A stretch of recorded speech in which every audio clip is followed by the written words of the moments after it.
In this animation, we will demonstrate the scapholunate ligament repair using the internal brace ligament augmentation.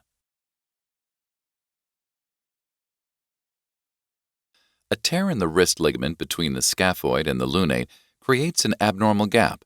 If not repaired, the gap between these bones causes arthritis of the wrist. First, your surgeon makes an incision on top of the wrist and a tendon graft is harvested for the ligament reconstruction.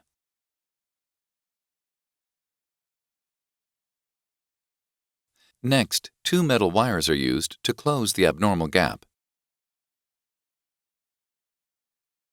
While these bones are held in place, 3 metal wires are inserted into the scaphoid and lunate as guides and 3 sockets are drilled.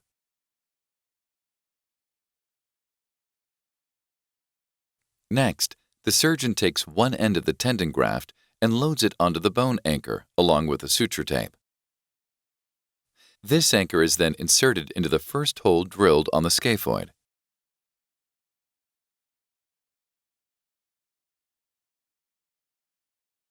Then, a second suture anchor is used to insert the same construct into the second hole drilled onto the lunate.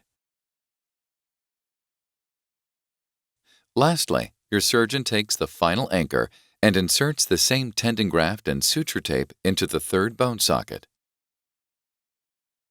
The remaining tape is cut, completing the reconstruction with internal brace ligament augmentation.